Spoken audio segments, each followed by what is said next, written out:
Welcome, Warriors of Sanctuary. Mistress Yoda has been up over 30 hours with no sleep to put the final touches on this awesome tutorial for you that's worthy of being called an ultimate guide today. It's a culmination of hundreds of hours of meticulously and strategically recorded screen capture, along with dozens and dozens of editing hours that have all culminated in what I believe I can call an ultimate guide, because I have played with two different characters of the same class of vastly different levels in order to capture everything I needed to bring you a full and total guide that I am happy to call the Diablo Immortal Blacksmithing and Equipment Guide. We'll go over gems, attributes, equipment, combat rating. We're going to go over your attributes as far as your base attributes, your damage, life, what it all means, what the strength, vitality, willpower, etc. What do all these things do for you? We're going to go over gems, socketing, who, what, when, where, why,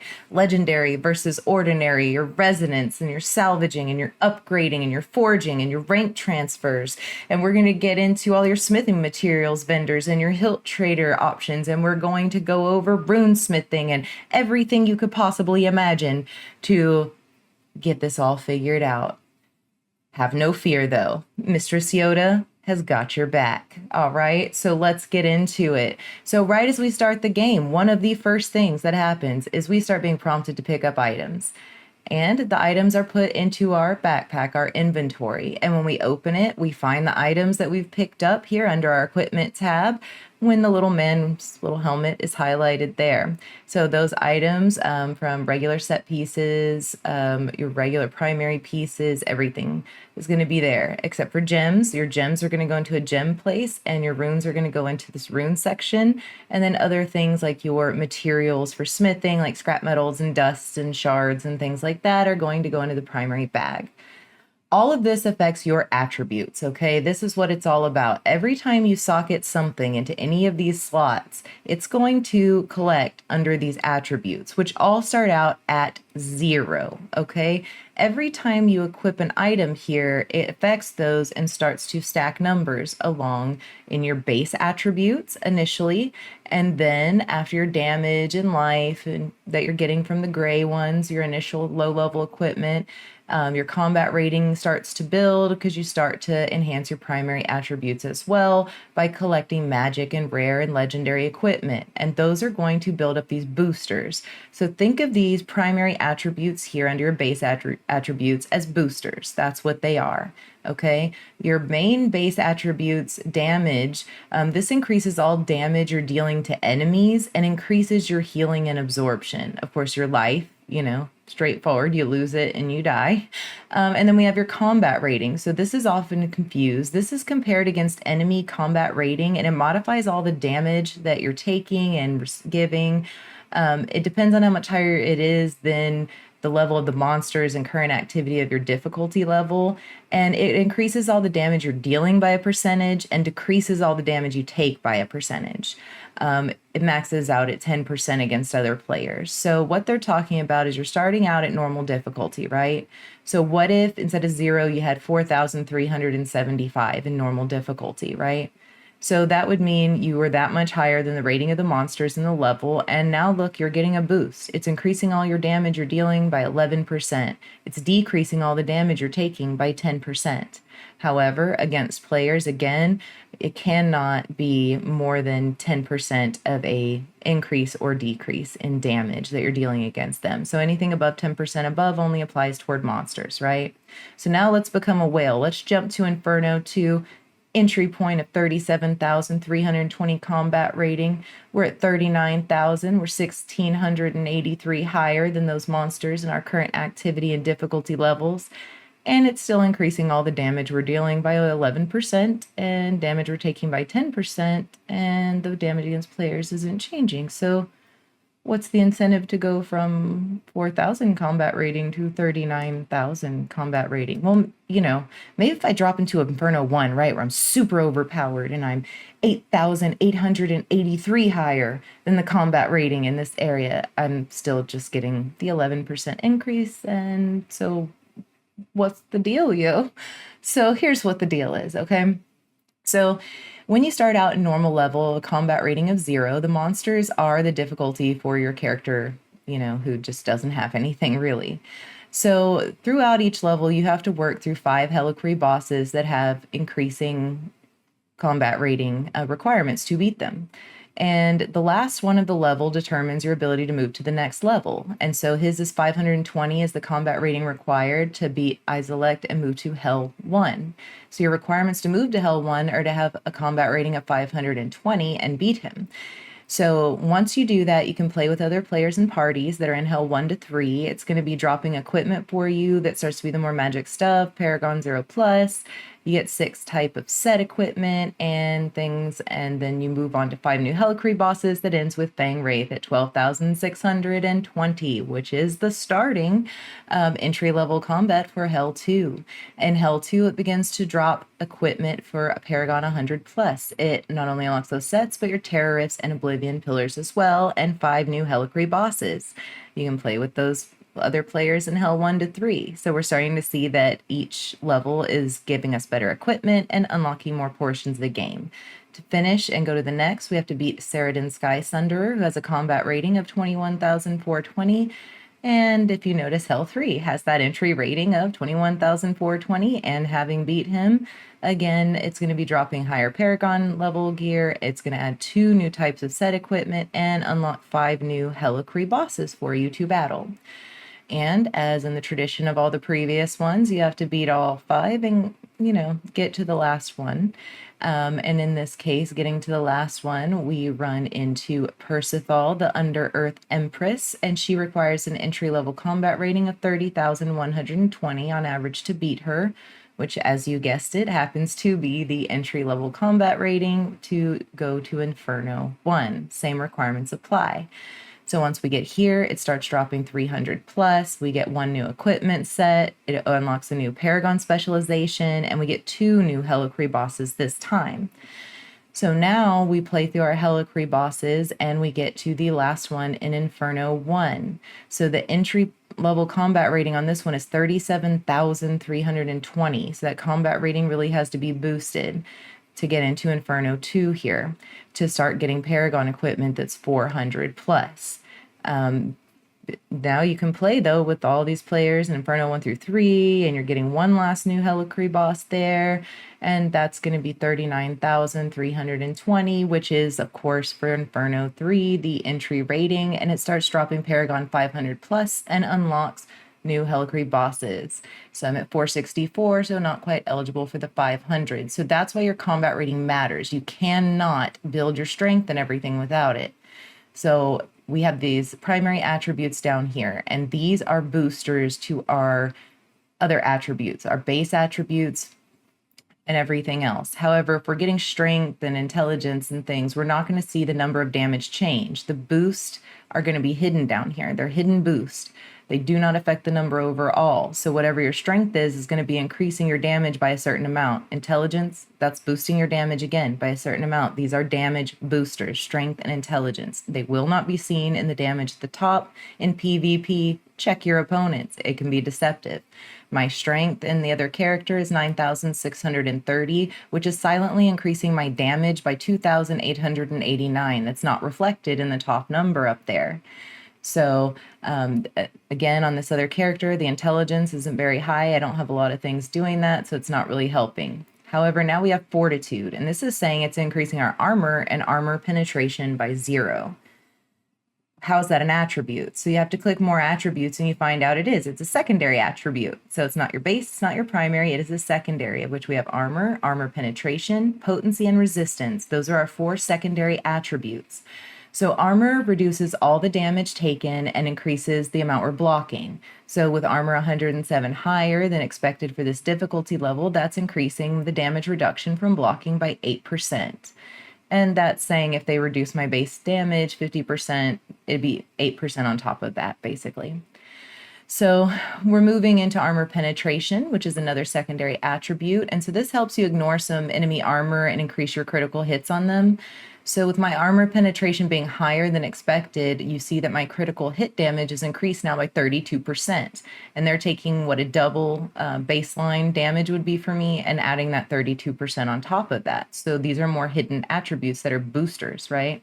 Vitality is now boosting the armor, and the armor's boosting the damage and also protecting. And then we have vitality. It's a base attribute booster. 7,236 vitality. It's increasing your life by 21,708 from how it appears in those top boxes. So now we're looking at willpower. And that's what's boosting our potency and our resistance, which are those other two that are up there with armor and armor penetration. So you can see I'm getting significant boost there as well. So potency is compared against my enemy resistance, and it's modifying the duration of all the harmful effects. So since mine is higher, it is increasing the durations of these on harmful effects by 30% against other things. But when I'm playing against players, I can gain up to a 50% increase in the duration of my control skills against them and things. And then that I have my resistance too. So they're comparing that against my enemy's potency, and this is going to modify all harmful effects on me. So in this, it's reducing the duration of harmful effects from monsters on me by 22%, and it's reducing the duration of harmful effects on me from other players by 35%. So that's how these secondary attributes sort of help protect you and pad you. And then if you scroll down to the bottom, you run into your resonance. This is huge. I have a resonance of 1,621, and this says it's increasing all my base attributes by 81% on all of the equipped items. So that means if we're looking at this, it's claiming the life-based attribute is 7,126. But why does it say 12,901 if it's only giving me 7,126 worth of life? That doesn't make any sense. But if I were to say, look at what would happen if I took that 7,126 base attribute and I boosted it by that 81% that my resonance is boosting it, and did the math on that, then I have my life is 7,126. I multiply it as a booster at 81% boosted. So it's boosting it by 5,775 more. So what we're actually seeing is that my total thing that this piece of equipment is 12,901 is the total amount of life that this piece of equipment, if I equipped it, would be providing me silently in those attributes simply by boosting that base attribute of life on it, because I multiplied it by the 81%, right? So all of these things are going into these slots here. The resonance comes from the legendary gems when you're equipping equipment in these slots and socketing it with legendary gems. That's where your resonance comes from. So you have a headpiece that you're going to have here, a chest piece. You're going to have shoulders right here. And then this is a shoulder piece. So when we equip it in a minute, we're going to be putting that there. And then legs. And then we have our main hand right here. And then we have our off hand. And so our equipment's all going to be labeled as fitting one of those slots. Then we have some other pieces, right? And these are like secondary boosters. They give us like buffs if we wear matching sets. So you collect ones of these that all are from the same set. And then if you start equipping anywhere from 2 to 6 that are in the same set, then they're giving you progressive boosters that make you stronger. This is also where all your normal gems go. So these are your rubies, your sapphires, your topaz, and those are the ones that affect your base attributes and those primaries and secondaries. Then you have your legendary gems, and they have fancier names, right? Blood-soaked jade, Maw the Deep, Fervent Fang, and these are where your resonance is coming from. Okay, so boosters, right? Collection down there, don't worry about it. It's just how you look. It doesn't matter. It doesn't affect your stuff. So everything on the left side of the screen is going to reflect things that you are wearing or socketing or whatever that are giving boost to those attributes, okay? So when you take a shoulder piece and you socket it in the slot, it is going to be directly impacting the attributes. And if it has a little green arrow, it is telling you, I'm going to increase one of your attributes, one of your base attributes, one of your secondaries, something, right? And I am better for you than what you currently have on, which at this time is nothing, right? So it definitely is going to be better. I would hope so, right? The way that green arrow makes this determination is you can choose 2 ways. The modern way is a little more confusing because it gives you a set of arrows. That doesn't mean it's like super duper better. It means that one thing here is better, the score is better, the combat rating is better, and the attributes are better. So there's 3 different areas in which some number is better than what you have on, and so the amount of areas that are better is how many arrows you get. Versus classic is going to be determined by a weighted algorithm in the system that's going to determine like, hey, this is like super, super better for you, right? So this one is saying 1 up arrow, right? And it's increasing a base attribute by 9. The damage is being increased. So now we have 9 damage as soon as we equip this. And that is what's going on. That base attribute of damage has gone from 0 to 9 simply by putting this on. Now we keep picking things up, and we're seeing that we're picking up another gray item. It's some shoulders. It's got damage. This knife's got 36 damage. The chest piece has got 30. It's got damage. That other knife has got damage. Those are going into all the different slots, right? We're adding life. We just added 130 life with that one equip of the chest piece. And the character keeps picking up items, which continuously improve through the game. And you'll notice the +1s as we're adding these things, because it's showing it's 30 better for your life, 130 better on your life, right? That's what you're getting. So if you're sick of picking them up, you can go to your settings and go to auto pick up items and check off normal, magic, and rare. This will make it where your character automatically picks up those gray, blue, and gold items, and so does your familiar once you have one, as long as you walk near them. So you no longer have to manually pick it up. So you pick up all this stuff, now it's not better. So what are you going to do with it? You're going to take it to the blacksmith and you're going to salvage it. So to take it to the blacksmith and salvage it, it's basically pretty simple. You're just taking an item you picked up and you're breaking it down into the basics, right? If you don't have to individually select, you use salvage all and it'll select all the gray items and then select them all for you. It shows you the items here, and then over here it shows you're getting a boost on how much material you're going to get back because you're way under level for your server, right? And then right here, the results. So when you salvage these things, the results will be you're going to get 10 pieces of reinforced scrap materials. And those are materials we use to upgrade primary equipment from ranks 1 through 30 and secondary equipment up to 20, which are their max ranks. So this one is actually the better scrap material. It can do lower or higher level items. So you hit salvage and then bam. Now you have 10 pieces of that instead of an inventory full of gray items that are under power for you. So you run off here and you look back at what you've got going on. And now we don't have anything over here yet in the set pieces, right? But we have some things that we have added to increase from 0. Before we were 0, now we've equipped these various items and they all are gray. So they're all only affecting those base attributes of life and damage. So they have no other information other than that, really, is the life and damage. And then we can see that easily reflected when we look at this report. Like, we click the little paper with the magnifying glass, and it says this is boosting your base attribute damage 15. Now you add all those together, and what do we have? Well, there, right? We have our reinforced scrap metal here, and we have a danger of 63 and a life of over 1400 now, because all those, the danger and life, and that is added. And now we're running along, and something new happens to us now, doesn't it? All of a sudden something blue, and it's a little different. Not only does it have something where the base attributes are, but it also has more, right? Now we're seeing that this magic item is boosting not only our base, but also our combat rating and one of our attributes from below, the willpower, right? And now we look at a gold item, we pick that up, and we see that not only do we have a bigger combat rating increase, but we have 2 attributes now. That are being boosted by this item and not just one. So look at all those pluses that are going now into the math. So it's telling us now that magic, rare, and legendary items are providing bonus attributes. And now we're seeing those bonus attributes coming into play, right? We're getting 2 of strength. We've got things going in that are giving us willpower that's better. We got things going in that are giving us vitality points. And as this occurs, you see them begin to stack. Your damage, life, combat rating, and all of these attributes begin to rise. And you continue your process of salvaging to collect your materials there, and you continue doing those things. The codex, once your combat rating comes up, starts directing you to the conquest tab first for world, and it shows you your combat rating and a portion of how to get stronger, right? So right now it's saying the only way for us to get stronger is to continue equipping high quality items, and we're doing an excellent job. So let's just keep going because we got our first set piece. It's a waste. And look at that. The little one we had just thrown on at 160, we already have another one we picked up at the same time that's even better. It's 190, so that gives us 30 more life than the other piece would have.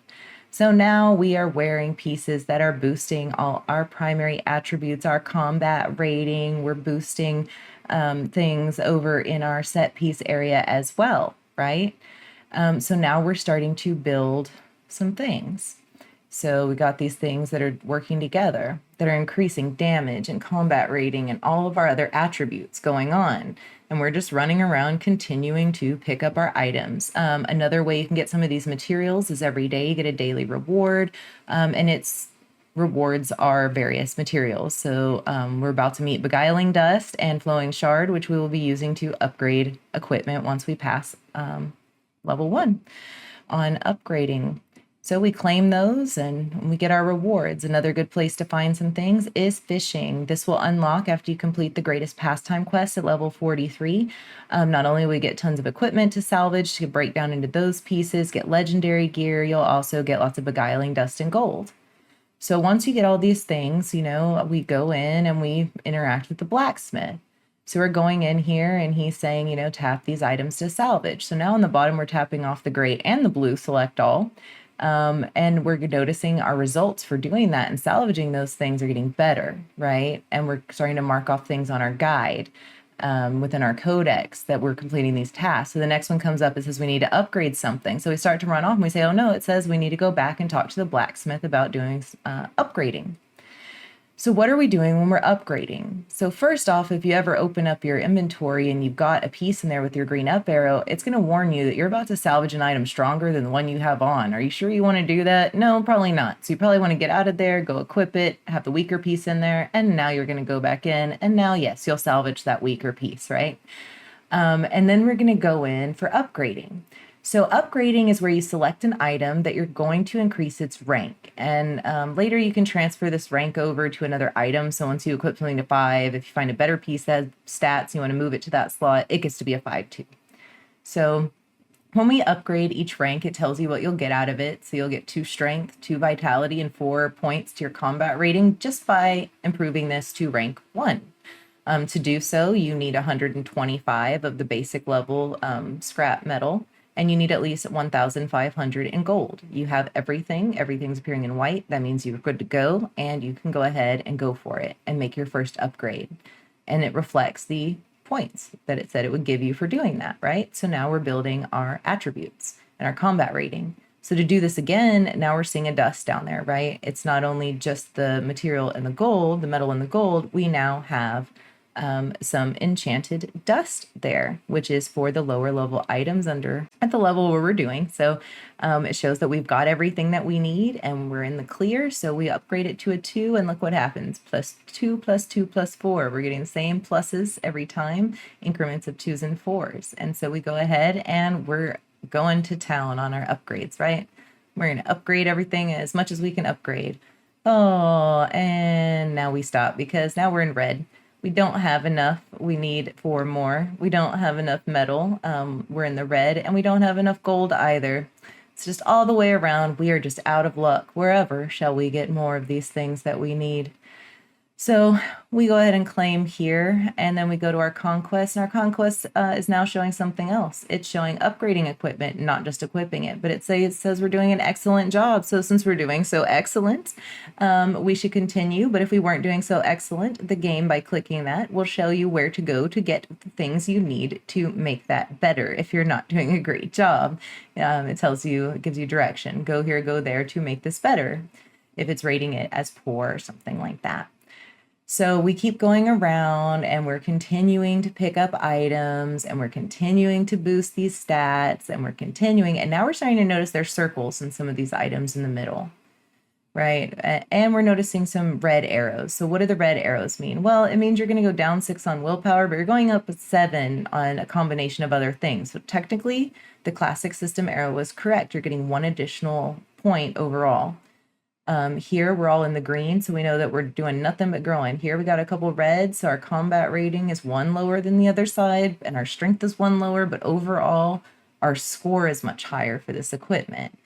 And so we have to watch how that all goes together, that sometimes we can have red arrows and the equipment is actually overall more powerful and better for us.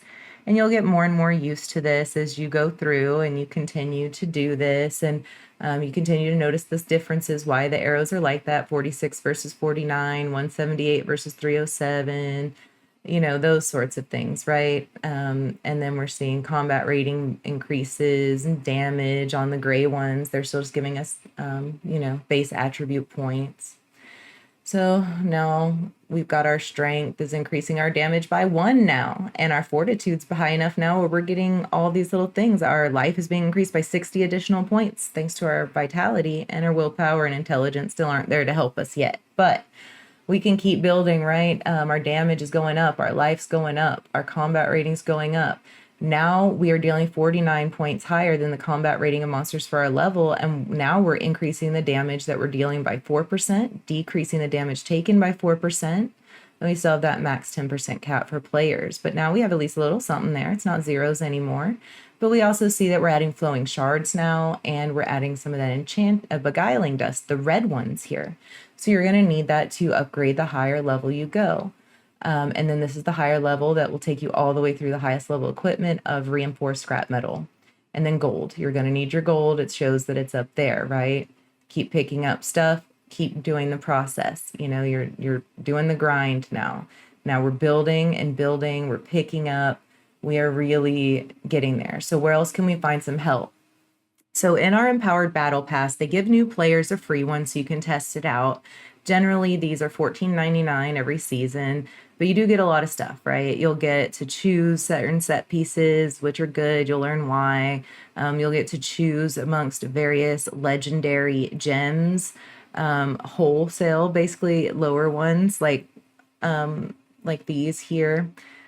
And you're going to get, all those materials. So here we can choose between Fervent Fang or Grim Rhythm on our 2 stones. I'm going to choose Fervent Fang for its utility uses. The Tulleric Pearls, you collect 40 of them, and you can craft any 5-star gem you want once you collect 40 Tulleric Pearls.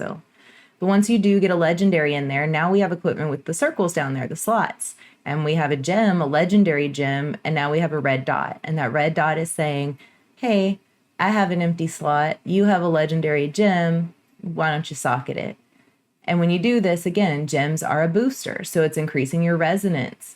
That's how we got that, giant boost on that earlier. We're getting combat rating out of this from putting it in, and we're getting a buff. So each time we deal damage to an enemy, that enemy is now taking 0.8% increased damage from our attacks. And that can stack up to an increase of 8% at 10 stacks, and our damage can increase per attack to 1% each time, basically, once we level that up to a rank 2. So the Battle Pass is a huge source of materials. Void Slag, that boosts up our Helicree and gives us combat rating and some bonus attribute points.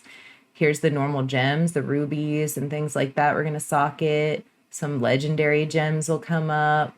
And that's for our primary equipment as opposed to the normal being for that secondary. It gives you hilts you can take to the hilt trader to get things for equipment and scrap metals and gems and crests and dust and all kinds of goodies that you need. You get hilts in here and you can take them and do that.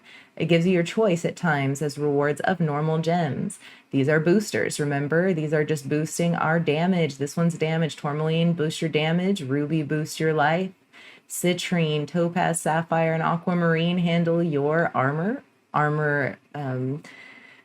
penetration, potency, resistance. Got a little tongue-tied, but I'm going to choose Tourmaline because I want to boost some damage.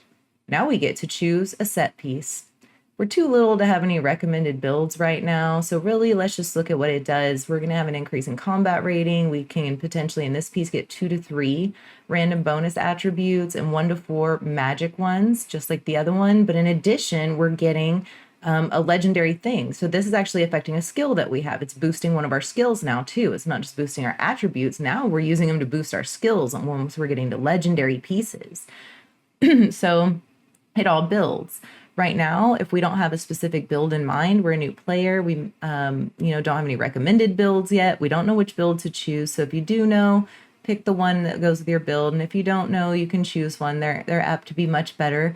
As you can see here, the damage is so much greater on this one, and our score is so much higher, and our combat rating is way up there, and our attributes are boosted higher.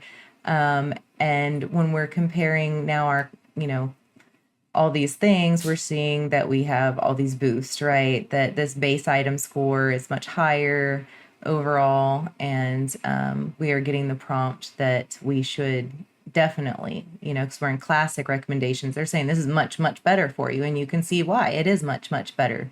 You have legendary stuff that's boosting your skills now too. You've got much higher attribute points that are going to be plugged in as well.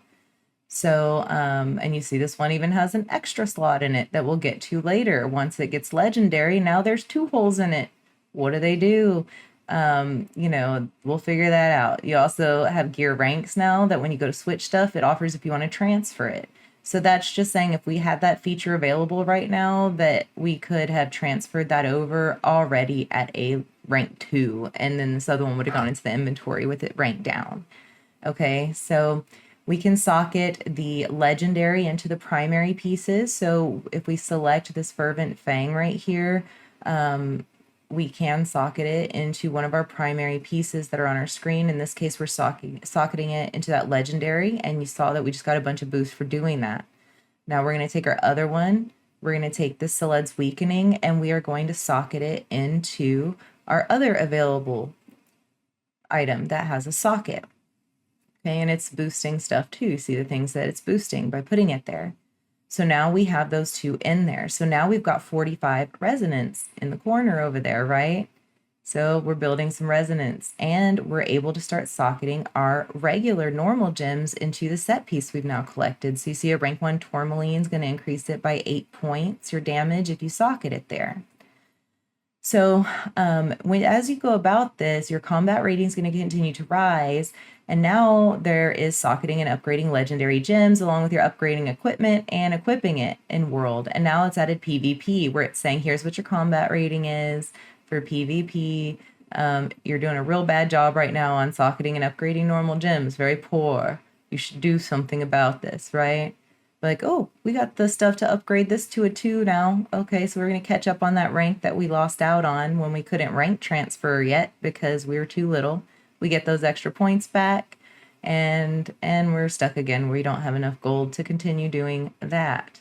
So now what are we going to do? Because we need to keep working on, it just told us we're doing a real poor job on socketing gems. So we need to go do something, get some services, do something.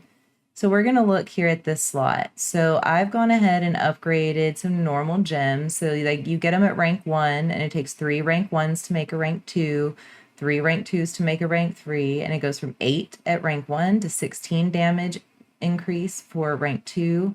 And then if you look at, the slot, we can also do rank 3 that was up there, and rank 3s are doing 32. So rank 1, 8.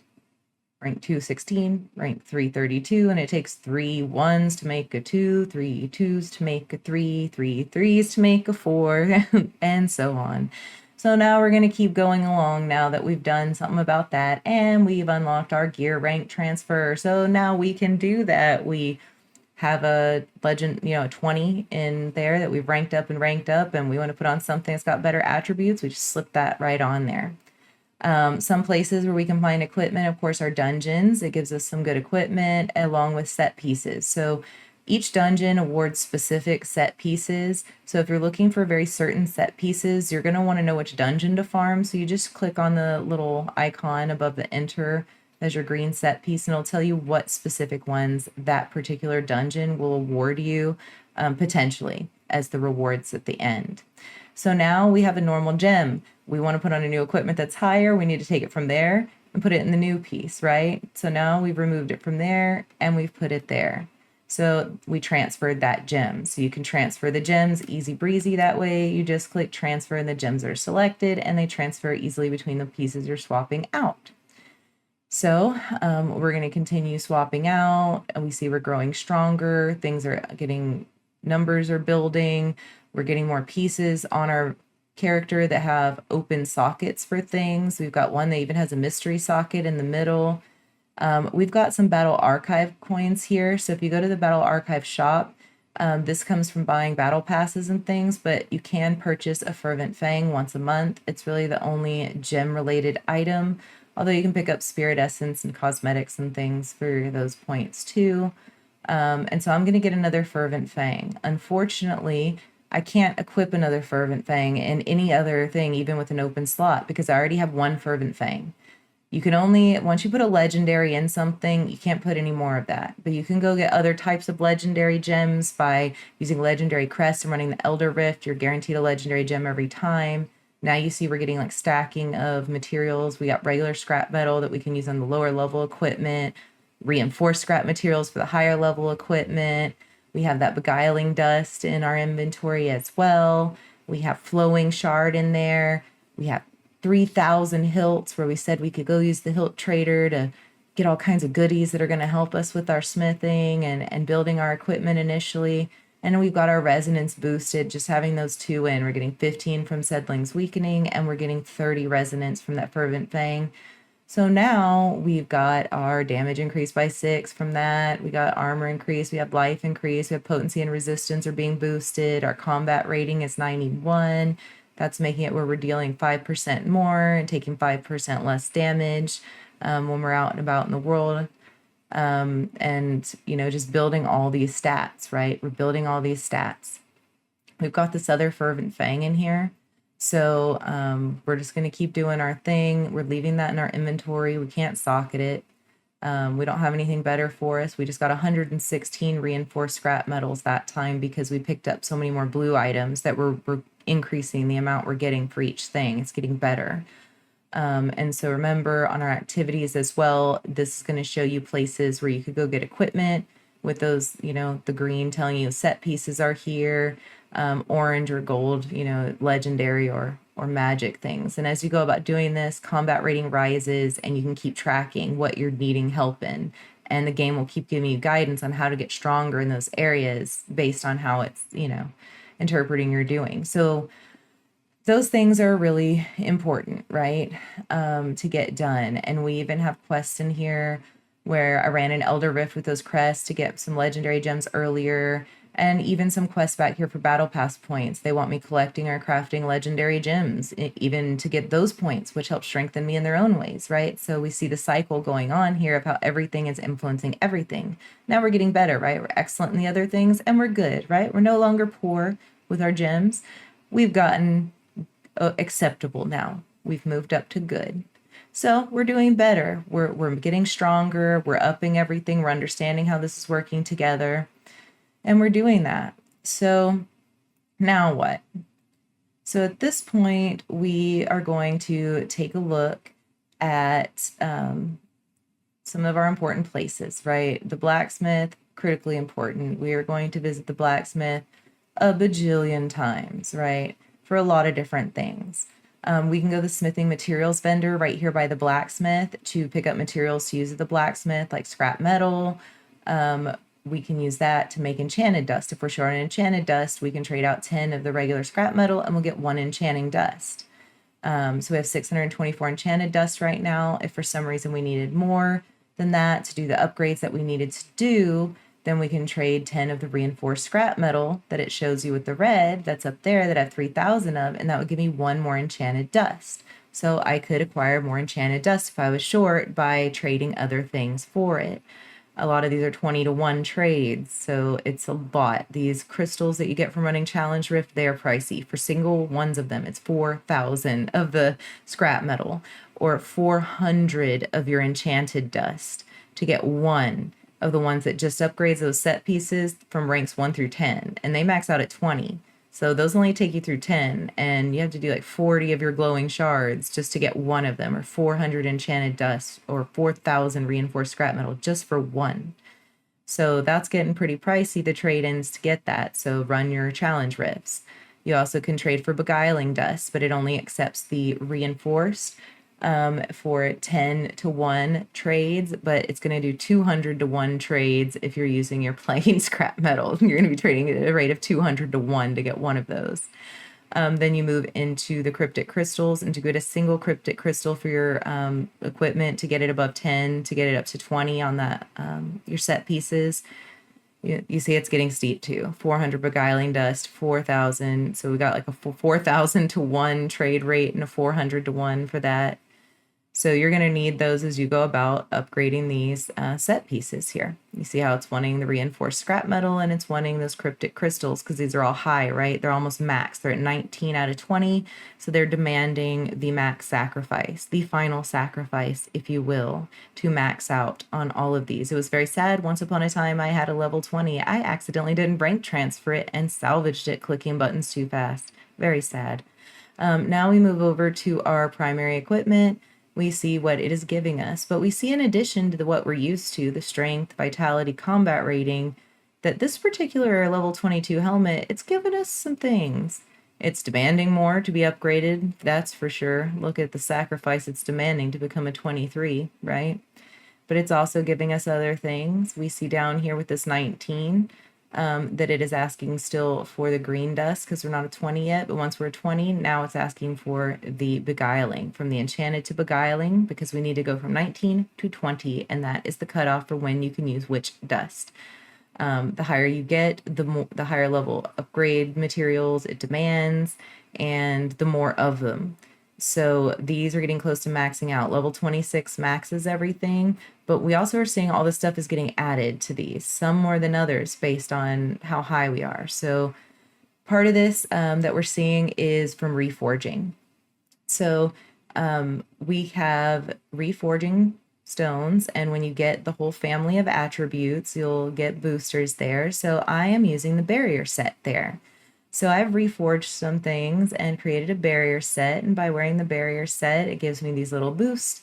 And if I collect all the boosts together and wear at least 3 of them from the same barrier family, it's going to give me this extra barrier set boost at the bottom. So I have gone through and used my reforged stones to match a family set up in there.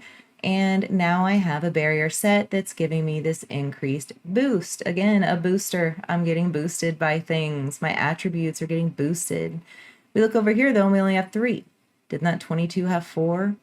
Why is the vengeance set? I've still got it because I've got 3 pieces. So I've got the added family thing, but this one has 4.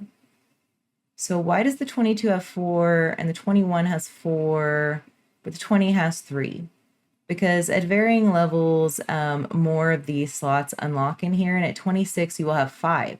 You'll be able to put 5 reforged stones in there and get this bigger booster, which I'll show you in just a few. We'll do that, and then you can see what I mean is you get an additional booster on top of that family set boost already when you add in 4 of the same family. Plus you have the family set, and then later when you're adding even more, you get more, right? So you gotta have at least 3 from the same family to unlock that initial family set bonus attribute that it's giving you, right? That booster. And there's multiple different sets, and Ravager, Barrier, Tremor, Wildfire, all of this, you know. And you'll see this one has a couple different ones. It has at least 3 of the Ravager, but in the 4th slot, it's got a different one. And this one's got 4 matching, and it's got, you know, not only its family set, but when the other one's matching, you'll see this additional 10% bonus that's added on the end of these. So let's make one like that so we can see what happens when we do, and kind of get into that a little further. We have this Tremor set over here. I like the Tremor set boost because those final family set attributes are big. On that. I don't like the Ravager set so much. It's maybe not doing what I want. So I think that since I already have a Tremor set in here, that I would like to convert these Ravager things. I'd like to reforge them and make them Tremor, but how can I know that, you know, how can I find it?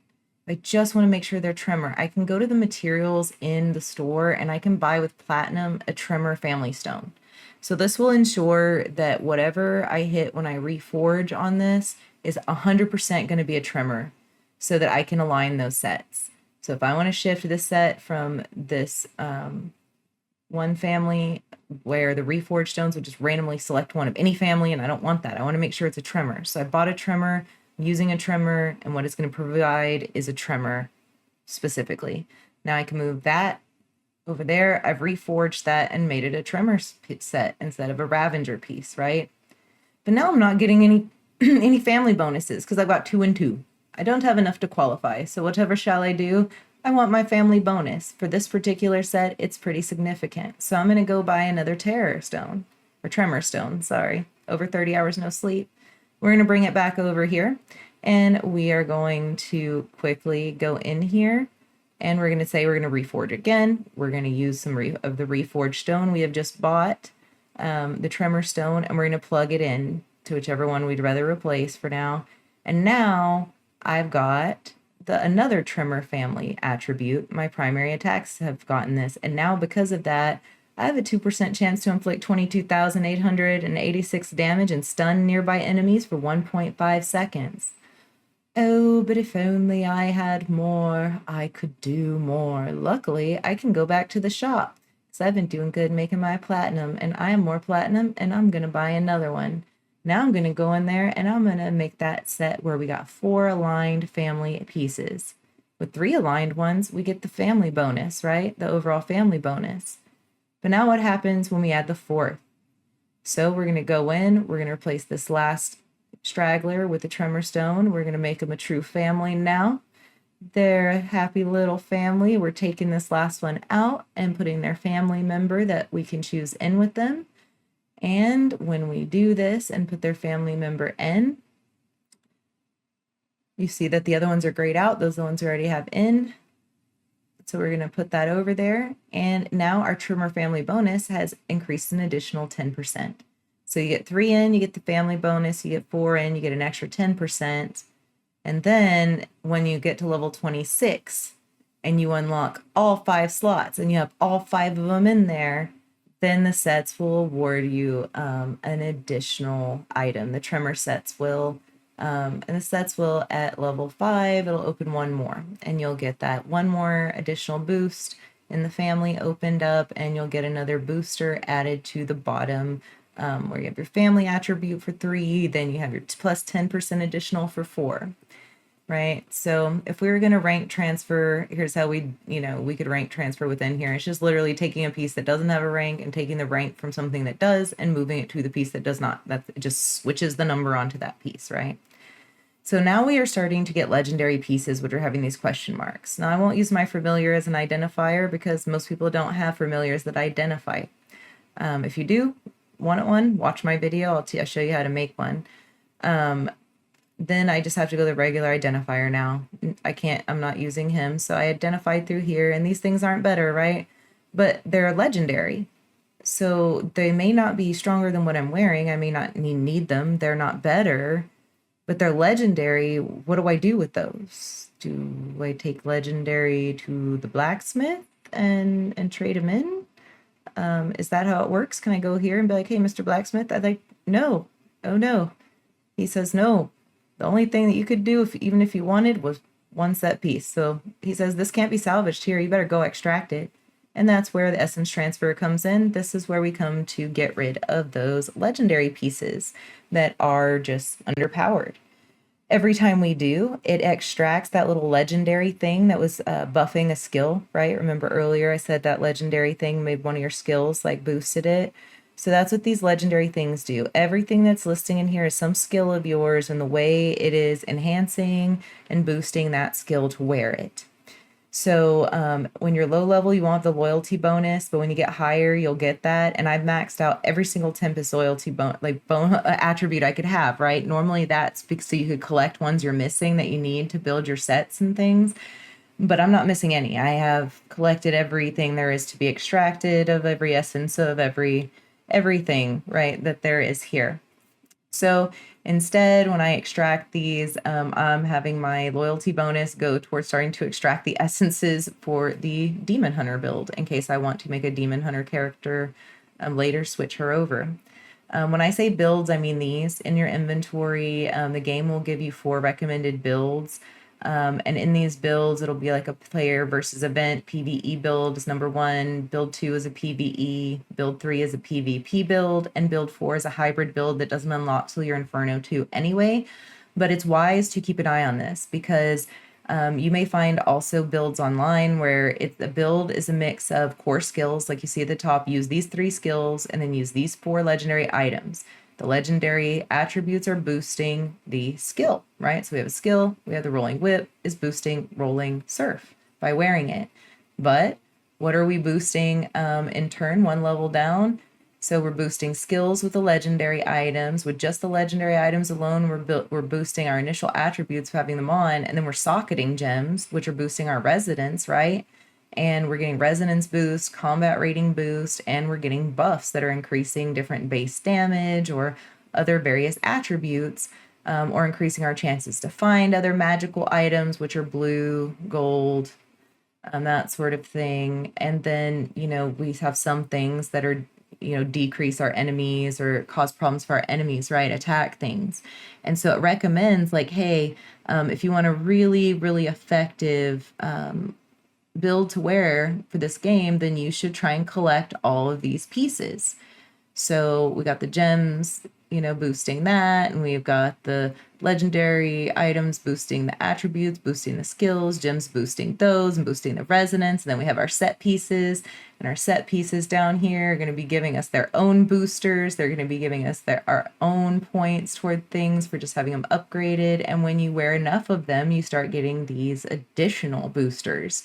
So it's just this huge stack of boost on boost on boost on boost that are working together in a very strategic way in this build to make you, have reduced enemy movement and speed, and it explains what it's doing for you to use that combination. So the game recommends periodically new builds.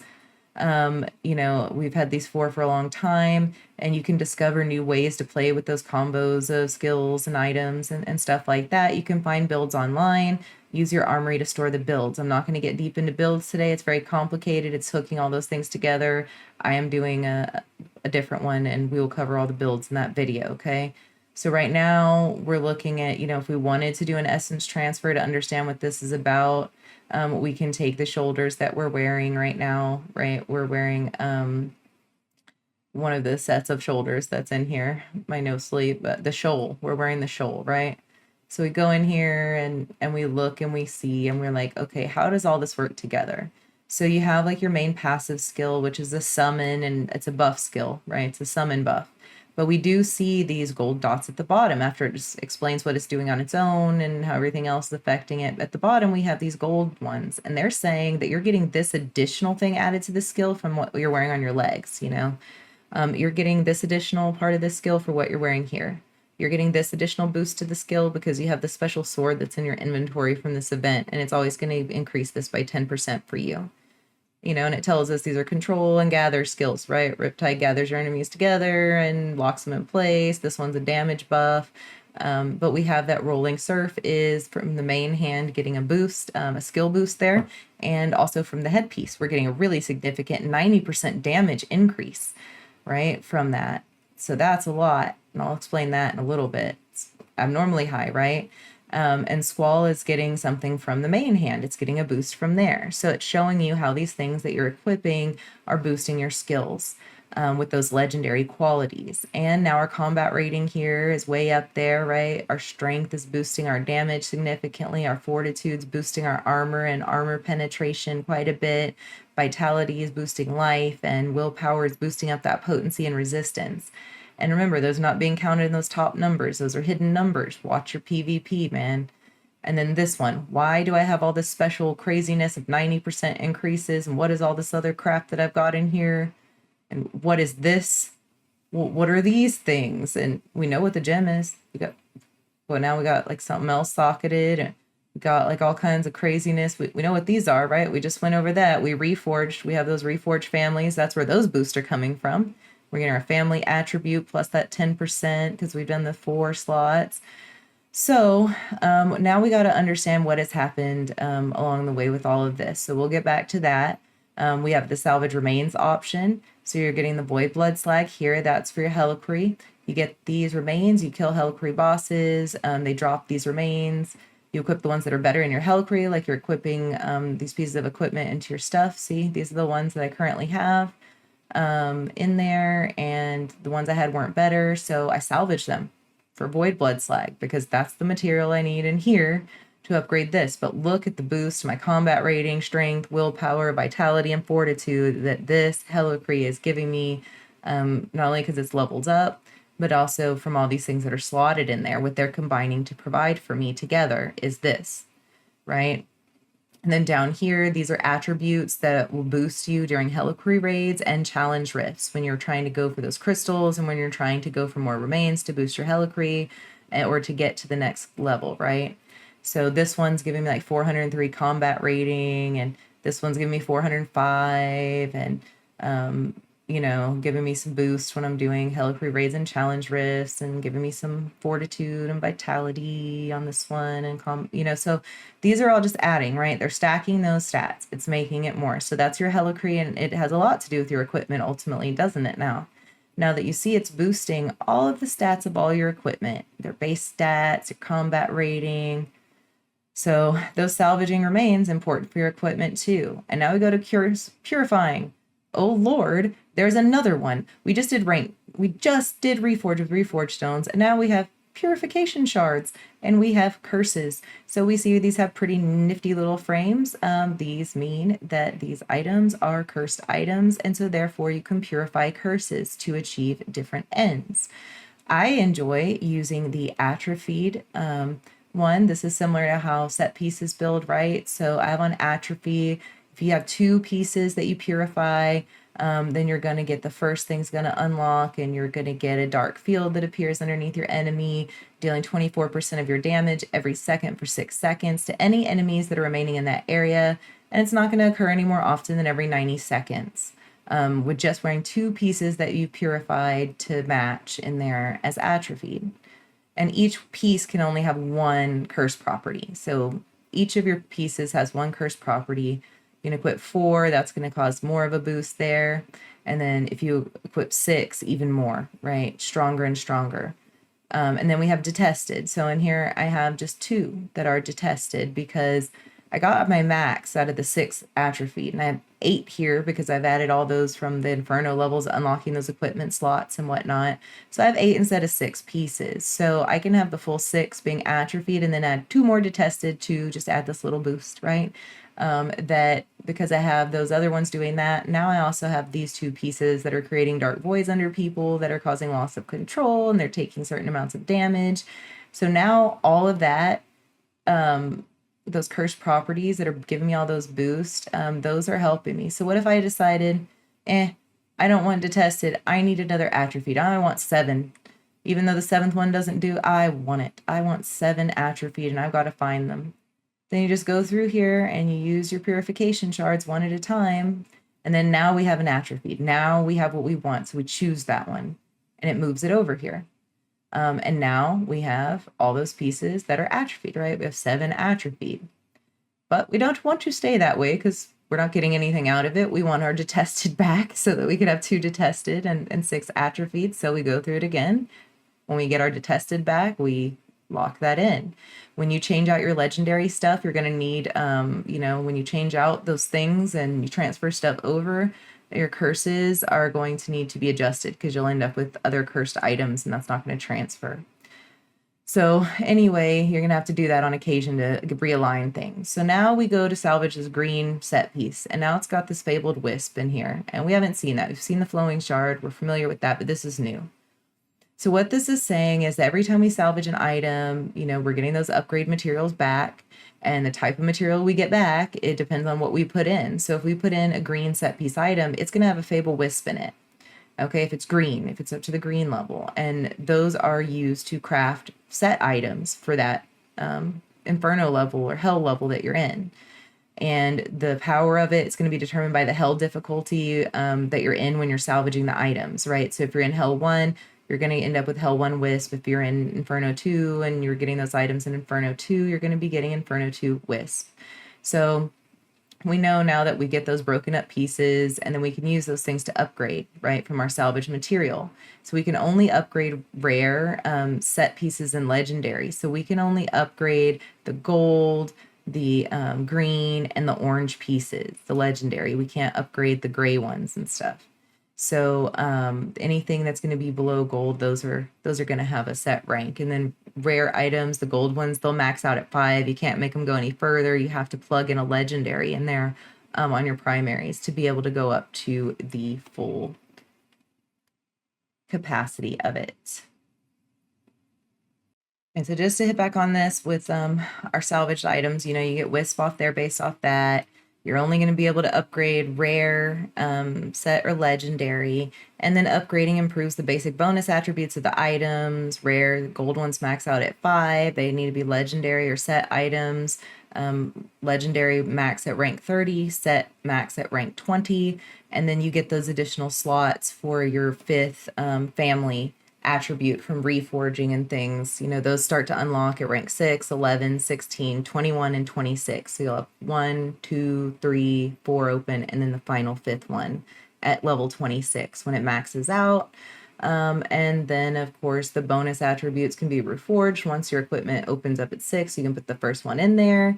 If you upgrade primary equipment over 20 or secondary equipment over 10, you're going to have to do those trades at that 20-to-1 ratio or more over with the smithing materials vendor to transfer any of those low-level materials you still have remaining and hanging around for higher level stuff, because you're not going to be able to use them on the higher level stuff. So you're going to have to start, they're going to start piling up and you'll just end up using them to do that. Okay. And then we just went over with all of that. We went over reforging here. So we're really almost on to our, really crafting our sets now, because we understand upgrading, we understand basic salvaging on the other things, where we get our stuff from, and how to do that. And we are moving into the reforge, which we have just completed. So now that we can reforge, we just did all that, and we know that for these things, the 3 bonus attributes are on there, and starting at rank 6, we can reforge these. And once we get, those, we can get that family bonus. And if you're using a plain reforged stone, you're just going to get a random, it's going to be any 5 possibilities that any of those, like starting at rank 6 forged stone families could possibly have. So there's a lot that it could possibly be. So it's very hard using those random ones if you're not just initially setting up, and it takes a lot of surveillance if you're really trying to use those random ones to lock in a specific family, because odds are only 1 in 8, only 3 forged stones you use are going to result in a set piece from one of the families you're particularly looking for, if you're using those random ones that'll just give you anything random. So that's the difference there when you're reforging on using those other stones, just random 6 different reforged stone families. Rank transferring, once you've already ranked something up, you don't have to keep ranking it up. You just transfer the rank to the things got better attributes when you move it over, and keep those +2, +2, +4 on your attributes and combat rating and things that you earned every single time you had already ranked those up, right? You've earned a whole bunch of that on there. You don't want to have to keep throwing all that stuff, so you just want to slide that rank right over and give that other thing the boost. We salvage our remains that we're getting from beating those Helicree bosses that we needed to beat to get to different combat levels. We're continuously salvaging those for Void Blood Slag, upgrading our Helicrees, plugging the stronger ones in, similar to what we're doing with our equipment, just to keep boosting those stats, that vitality and strength and all those things we were boosting every time we were upgrading the Helicree. And every time we were plugging those things in, they were giving us 400 combat rating apiece and stacking that up for us in the background, right? Watch people's Helicree stats too. And curse purifying. So we use those purification shards, and we change the atrophy. If we want to match all 6 atrophied, right? And then we wanted to match those 2 detested. So we use those purification shards to match our atrophied, match our detested. And then, of course, when you're switching out, the curses do not transfer. So you can rank transfer it and everything else transfers, but it may be a new curse that's on there. So you may see it's wired. You got to go back in there and get it back to atrophy doing that. So now set crafting. We move into set crafting. So we have 6 Fabeled Wisps that I have from breaking down 6 Inferno 1 level Fabeled Wisps. So I got 6 of those hanging around in my inventory. So it's defaulting, trying to say, hey, you only need 5 to make a set piece. You've got enough Fabled Wisp of Inferno 1 where you could, combine with your shard there and you could make a nice piece. However, I don't want an Inferno 1 piece. It's not going to be better. I'm going to waste my stuff if I make an Inferno 1 piece. It's pointless. So I go back to the smithing materials guy and I'm like, well, what's going on here? And we'll deal with that in a little bit. We'll show how those Fabled Wisps are stacking. We've also got this really weird thing going on with the skill on Legendary. Remember our helmet? Remember we had something weird going on there with the helmet? And it had a super boosted thing. It's all purple. And why is it purple? And what's going on? Let's address that before we get into the weeds on set crafting. We will get to that momentarily. Well, let's look through all the possible essences that we even have available to the Tempest class in here. The full range of possible things I could possibly select, and it is not there. Where the heck did it come from? Where did it come from? Where did it go? Here's where. So let's go see. We're fooling around over here with gems, and we visit Vic. Vic lets you craft legendary gems, and you also can awaken set pieces, okay? So once you have a socketed rank 5 plus legendary gem, this one has a rank 8. Once you put a legendary gem in there that got above a 5, you have the option to use one of those Dawning Echoes that you can buy from Vic or with your orbs. Normally Dawning Echoes are the orbs. So then what it does is it unlocks the ability to come in here and start increasing the resonance that that gem is producing by crafting other gems and sub-socketing them like underneath this gem. So it kind of stacks up under your resonance. But it says that if you would go make a Hungerer and make it up to rank 3, and you would put it in here, it's going to boost the resonance of this power and command gem is going to be boosted by 6 points, right? These other ones don't have it. I haven't awakened them yet. So this other one had the option to awaken because its gem was over 5, but I didn't have the Dawning Echo. The Dawning Echo, so the orbs are bought with either platinum or with money. So let's say let's do the gem resonance. We want to increase it. So we know if we wanted to increase it by 6, we'd have to make a the hunger rank 3.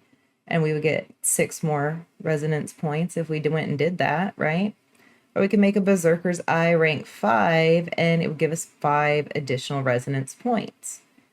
So how would we do that? How, where, why? So we want that resonance because we know it stacks up and gives us real nice boost. And we would deal with that right here with the Apprentice Jeweler. So there's different ways, right? We can craft using our Tulleric fragments. These are obtained through doing Elder Rift runs. So you're going to stack these and you only need 20 of them to make like one Berserker's Eye. So could I come over here and be like, oh, I can make a single rank 1 Berserker's Eye? Well, let's see.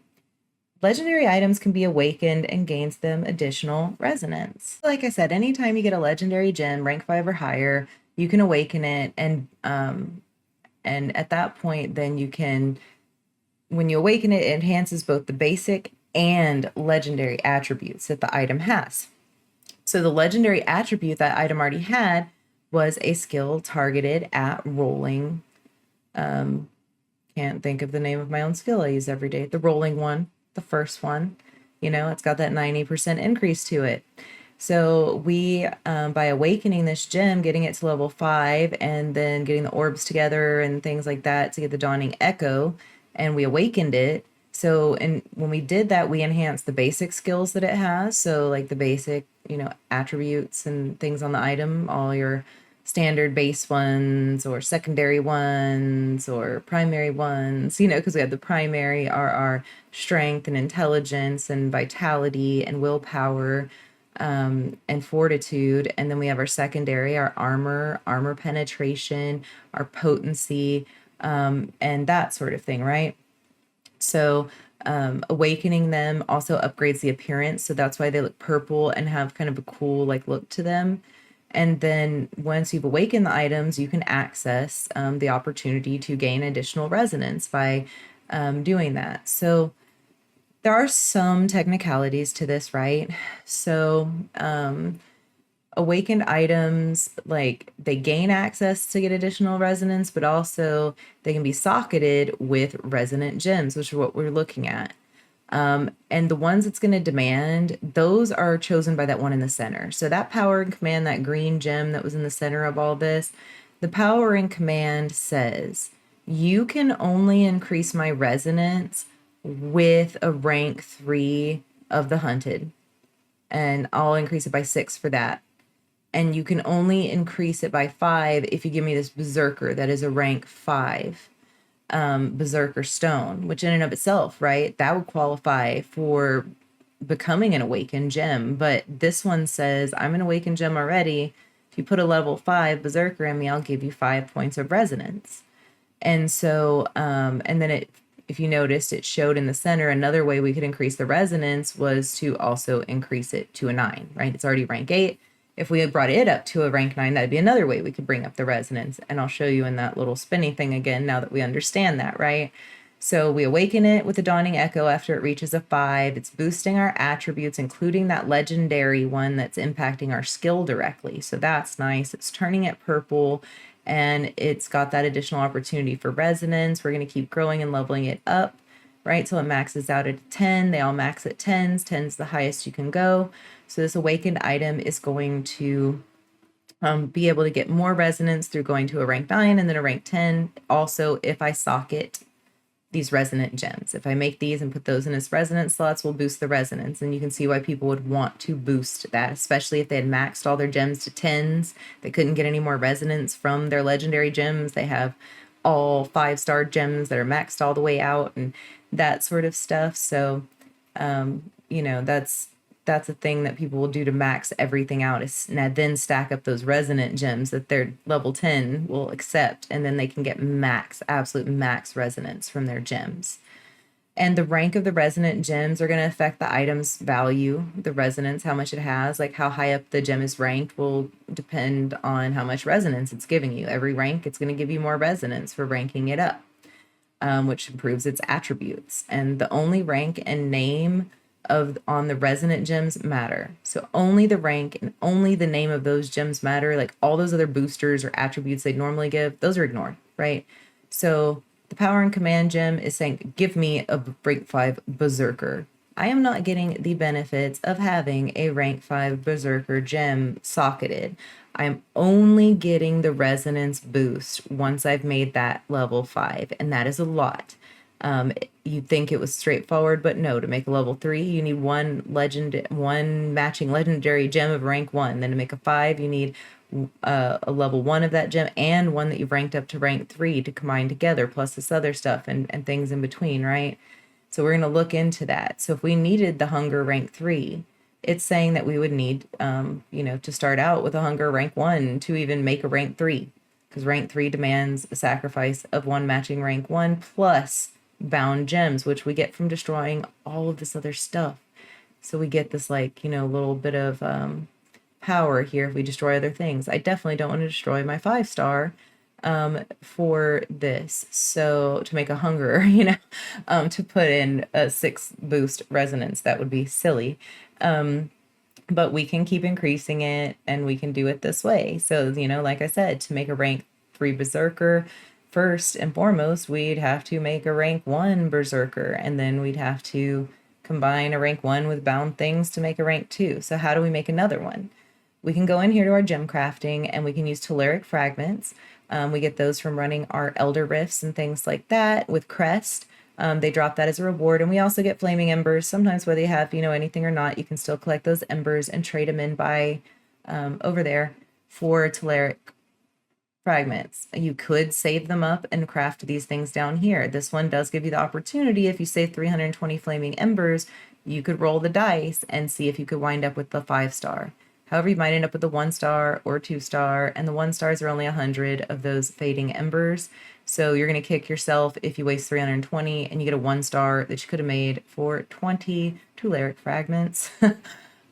So it's smarter to use those so that you could selectively craft gems in the form of Tulleric craftsmanship by trading those in for the Tulleric fragments up by the crest. Okay, so now we're looking back at our one that is already asking for sacrifices, right? We can give it a rank 5, right? We won't get anything from doing that other than we'll get a 5-point increase, and we don't have all the materials to do that. We don't have enough of these. You get that blue stuff by destroying rank 2s and 3s. You see you get 4 of that from a 2-star gem, and a 1-star gem you only get 1 a piece, and this thing wants like 25.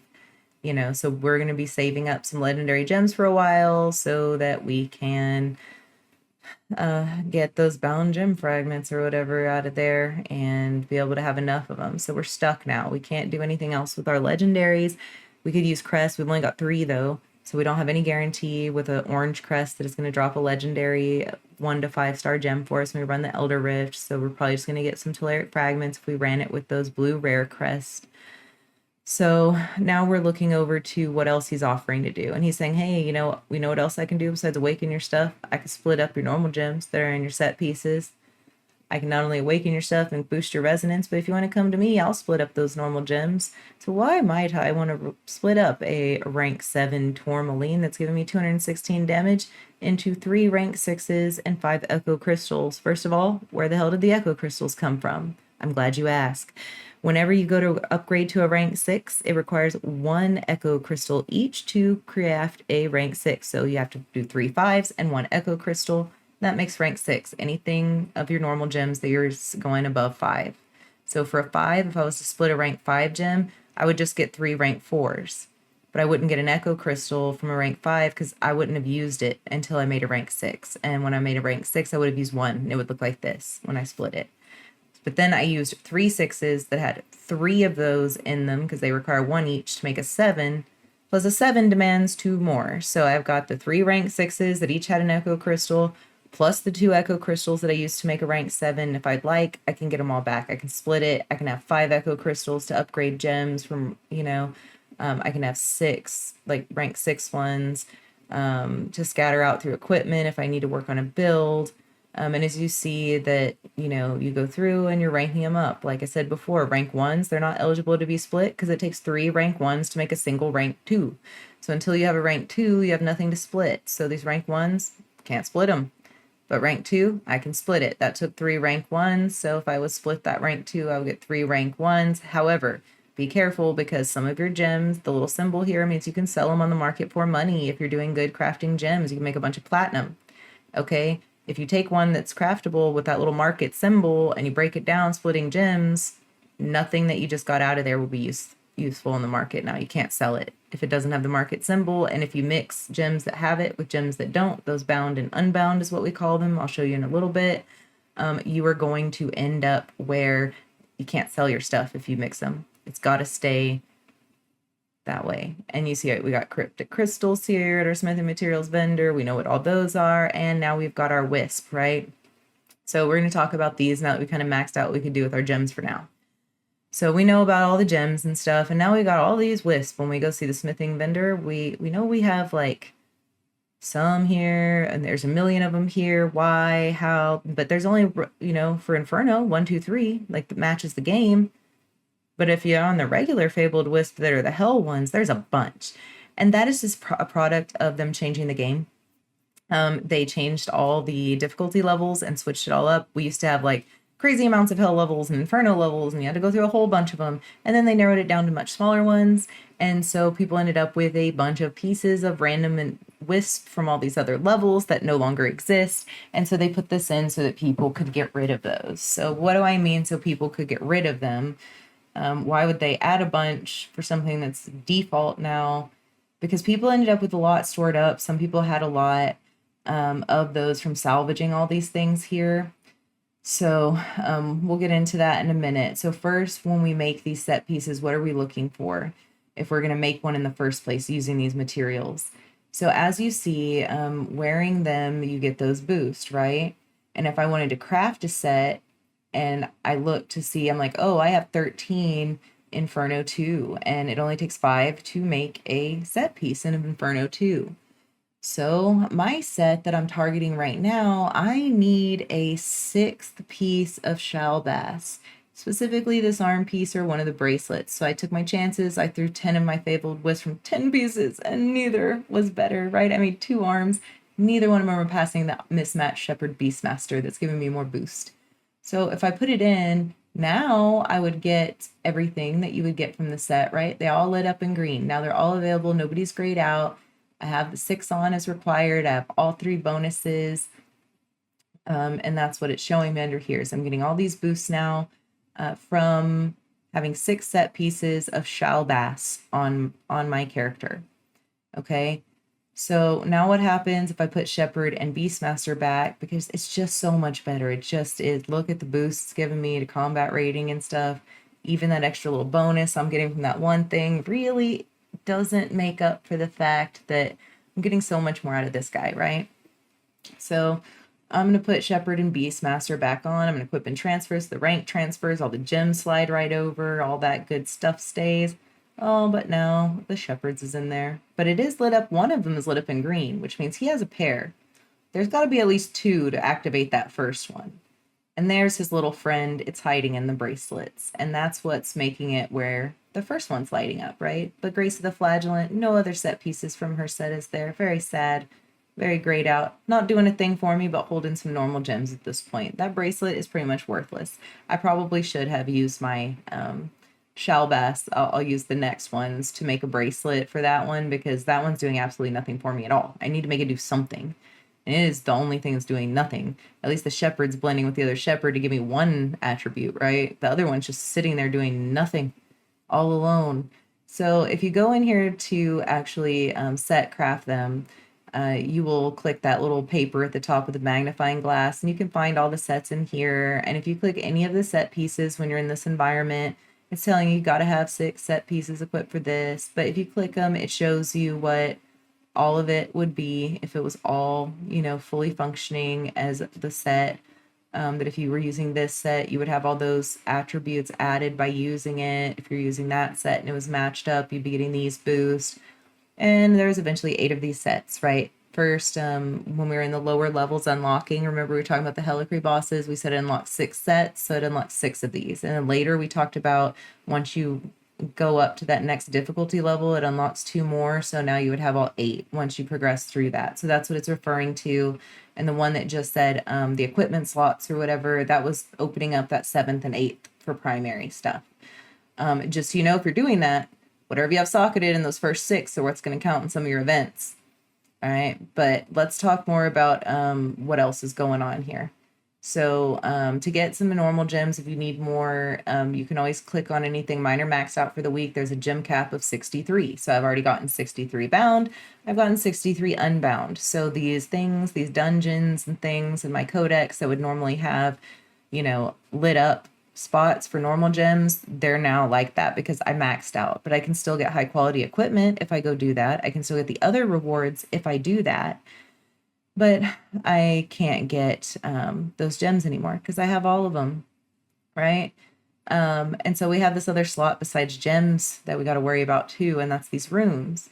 And there's gray ones and blue ones and yet gold ones. And the gray ones, this increases it by 3% on the base attribute of the equipped item. This one will boost the base attribute of the equipped item by 5%. You know, and then on top of that, it adds these additional things. And you can tell the gray ones aren't as good as the blue ones. The blue ones are progressively getting better. So we're going to have to deal with runes now, because runes are another thing that are boosting our attributes, right? And the gold, that's 6%, right? The first one was 4, the next one was 5, that was blue. The gold one was 6% boosted. So how high did they go? Well, it shows me if I click on this one that I'm getting that 4.5% from Ord, right?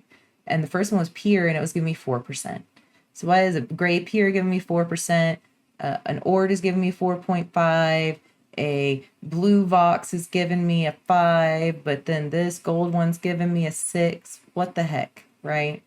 What are we seeing when we're looking at this? Well, there's a few things going on. These are boosting your attributes, right? So your damage has a 22 point bonus plus a booster there, a times, 0.6. in that top portion, and you're seeing things that are adding up now. They're contributing to boosting that score to 1054 despite its lower base level. Some of that is your rune stuff. So we have rune smithing. People make this much more complicated. It needs to be very simple. To make this one, you need 3 ouds. If it has the market symbol, you need 3 that have the market symbol, right? You need to collect 3 of those. I'll show you how. We have the new, but it has no market symbol. You need 3 that do not have a market symbol if you want one without. Then if we're going to make a wet, 1 row down, we're going to need new now, right? That's the one right above us, and that's what we're going to need is the one above it. So we make a slightly stronger one that's 1 row down. And there's different variations for these guys still, where you can combine either the ones you just sell on the market, 3 of those, or you can choose this option and do 2 of the bound ones and 1 unbound that sold on the market. And you can do it either way. See, they're double. You can either do it this way by using the ways that are market, or you could do it this way, and now it's starting to align and say that either way, if you're going to make a knee under the way, knee, it doesn't care. It wants at this level, you're going to have to give it marketable runes. And then you get here, Pure does that on this side. All right, Lux does it on this side. 3 of them. It wants 3 of them. It makes the one below it. So we keep going down. What are we noticing? We're at 4% on our attributes, right? We're needing whatever's in the row before. We need 3 of those to make the next one, just like the gems. It's the exact same. You need 3 of the one below it to make the one above it. And this way we're moving, and now we're at 5. The blues have become 5% boost to those base attributes as we move down. Then you got to have ints to make drows, and drows to make vox, and vox is 5 just like drow was. But then you move beyond vox, right? And you're like, you use 3 of those and you make a ray, and we got 5% there in these extra ones. Then we make an easy one. We still have 5 and we use 3 rays. Does it get any better? Yes, it does. Now we move to Ati. Ati is our first of the rare, the gold. It's 6 points to that 6% to that base attribute is being boosted of the equipped item, right? Whereas with Ray, it's 5%, that sort of thing. Now Ati is saying, I want 3 of those, or I want 3 of those, and of these kind. But if you want to make an Urs, you need 3 Atis. And if you want to make an Urs, you need 3, on and on and on, right? 3 of the one above it, and it continues to increase. And now we get to our legendary ones because we turned orange. We went from rare gold to legendary orange, and we see we are at 8%. Now we are getting boost of 8%. We have multiple things added that it is boosting now. And the laundry list is growing. The stronger it gets, the more stuff it's boosting. It's all boosters. Everything's boosting and boosting and boosting, right? And the further we move down, the bigger the rewards get of wearing that. And we start getting to these, now it's 9. When we start with Din, we're now boosting base attributes with a 9% boost, almost like resonance, right? Resonance is giving them a percentage. These are giving them good percentages. So if you're decked out in all of these and you've got all these on and you have everything, where you're getting 9%, or even the strongest ones down here, where you start getting 10% boost to your base attributes. If you have those in 8, then you're going to be getting that 80% attribute boost, just like I was getting from Gem Resonance for having the high level legendary gems with everything up. See, these are 10% ones. So if I have 8 of those 10%ers in all 8 of those slots, I'm getting that 80% base attribute boost, just like Resonance. So if you have these done right, and you have them leveled up, and you have your Resonance, and your gems are all leveled up to max, and you've got all those resonant gems stacked underneath it, and all of these things, all of a sudden you're having insane boost to your damage or to your life. And sometimes it can definitely catch people off guard who weren't paying attention to all those little details and how they were stacking up and aligning against you. But now that you know when you look at equipment what everything means, right? Now we know when we're seeing these things here that we're getting those from our AT rune. And that's why we're getting those things. The AT rune is giving us those additional boosters. It's the first of the gold, and we see that reflected when we click our little paper at the top that gives us the equipment score breakdown. We see that we're getting some points from that. We move down and we see we're getting our stuff from Phoenix Ashes, and we know what the resonance means, and it's adding 78 to our combat rating, and that it's giving us some boosts down here that are helping our other attributes and kind of buffing us up, right? And if we upgraded it to a 5, we could unlock more. And we're looking at this guy and we understand now, right? We're getting things from Ray, magic properties. We got more magic properties from awakening it. We got what our stone itself is doing at a rank 8. If we rank it up to a 9, we get that, and we increase our resonance. And we know how these bonus resonance attributes could be unlocked with the Berserker Stone and the Hunger Stone. We could boost that, right? If we just set them under there, it's saying that we can boost it, right? And it shows it like that. That's how it's showing you the ones that are qualified that are awakened, that have those ones you could boost to increase your resonance. It will show the ones you've awakened that have rank 5 and above that now qualify to have resonance booster gems socketed beneath them. And this is where they'll show up when you do that whole process with the spinny gems in the little shop, right? And so you've got your base attributes, that's being multiplied by your resonance. You got rune bonuses added now, and you got legendary gems. And then you got those percentage things that it's not even mentioning in there about how it's taking that 80% if you've got all legendaries at 80%, and it's applying it to the base attribute. So it stacks up in here with your best rune first, your crappiest rune at the bottom, and you recognize those news. You need news to make weaves, and weaves to make peers, and so on and so forth. Just like you need 3 of the gems to make the one above. And so you end up with the socketed gems, and that's the way they build and work. And you got to have 3 of the lesser to get another. So where are you going to come up with all these gems, right? We know hidden layers. We know elder risks for gems, for normal gems, right? We can go farm those hidden layers, events, dungeons. We can get those in a lot of places. We can buy them on the market. We can buy runes on the market. We can buy legendary gems on the market for tons of platinum and things. But we can also get runes. I like to farm them in the towers sometimes, in the accursed towers. They'll drop runes a lot some days.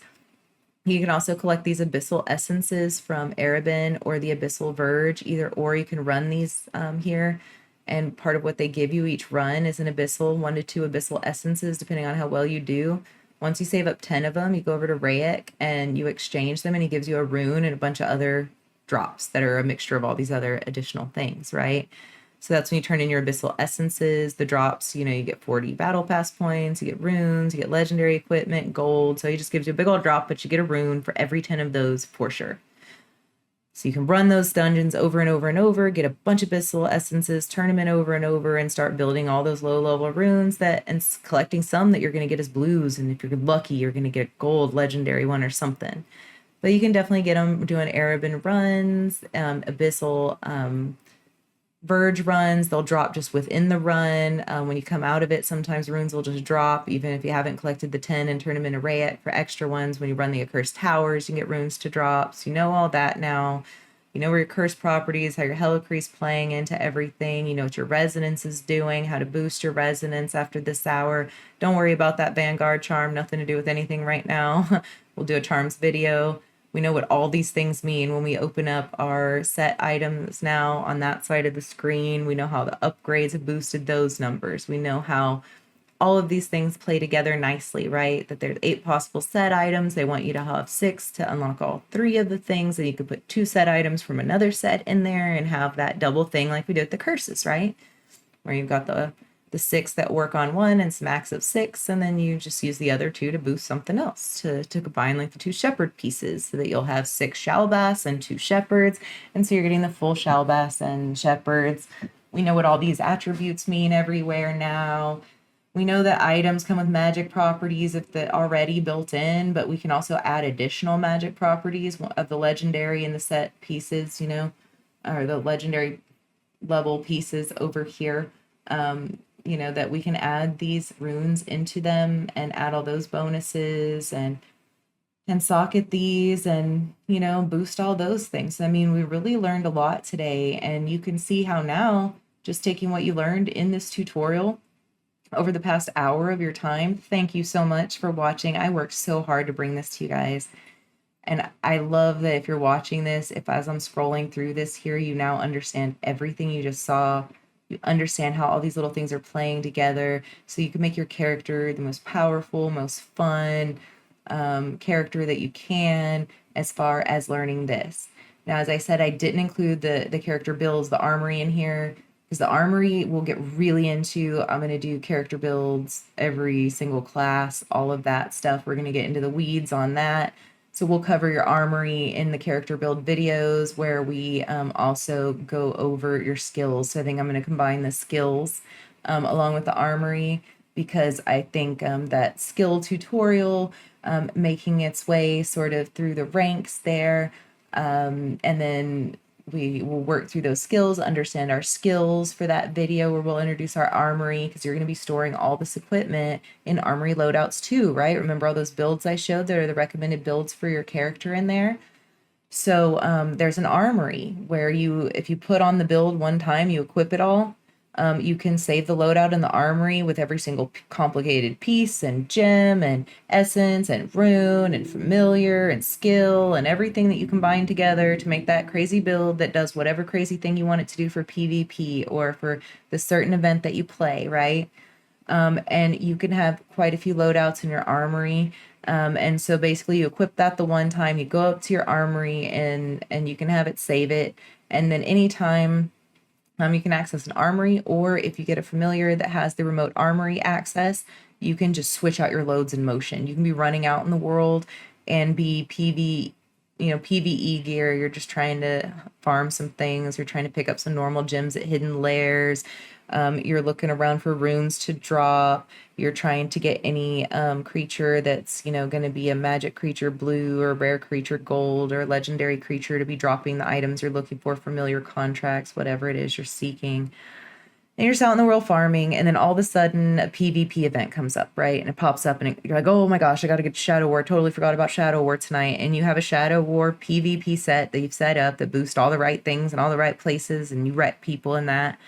But now you don't have time to go through, and plus you don't want to be keeping all that in your inventory, all those pieces, and you don't even want to keep all that in your stash and be trying to go through your stash boxes, which are additional inventory space that sit around by the center of towns. You'll see stash boxes. You can just offload stuff from your inventory into it, various items. So, if you're doing that kind of stuff in there and you really want those fast changes, then you can just have the armory store the essences, right? So it'll store those skill booster essences of those pieces. It'll store the essences of the gems without taking away the gems themselves. So that all that can be stored in there. And once you've stored it into your armory, then you could real quick switch, just change clothes immediately, and it would change everything that's in your build 1 PvE off you, put everything from your PvP in the right order on you, all the essences and everything at the click of a button. You can just run a quick change, quick outfit stage changes. So we'll get into that armory and get deep into it while we're working for the builds. I'm going to be bringing videos in the future where we walk through every single character class and the best builds, recommended builds, who people say are the best builds, what the game recommends, and we're going to load them all up into the armories. We're going to start them as a baby character, and I'm loading their armories up one step at a time, and we are going to test these things out. We are going to see which builds truly boost those attributes correctly and resonance correctly and are the best of the best. Are they the ones the games are recommending? Are they the ones these other players are recommending? We'll find out together. I'm going to show you. Now that we know how to do all of the basics to build the things that we'll need to build in the build, right? We're going to do a skills video. We'll learn all about the skills. And then after that, we know how to do all the blacksmithing and rune smithing and gem crafting and set crafting and materials exchanges and running around and getting stuff. So we know all of that part, which is the part we really needed to know before we could get into the weeds on character classes. I plan to do character classes first, but no, I don't think a good idea, because character classes, I would like to include all their builds, right? I want a really in-depth character class video on every single character that builds from the baby character through until we have an armory that has our game recommended builds and the recommended builds from some top places. And then we want to put them to the test and run those and then make a video. Once again, like my other videos, that's hundreds of hours of research and screen time that go together into making these guys. I do this for free. So if you appreciated me or I helped you and you'd like to leave me a tip for staying up all night, I have an appropriate buymeacoffee.com. I'd already pre-edited some of this stuff, but it's hundreds of hours of footage. It's a lot of graphics. It's a lot of things. So I stayed up all night long doing it. So if you'd like to buy me a coffee, that's buymeacoffee.com/Mistress Yoda. I'll put it in the comments. But other than that, guys, it's been great. Thank you so much if you stuck with me through this whole thing. You guys rock. I hope this guide was super helpful. So until next time, Warriors of Sanctuary, happy gaming.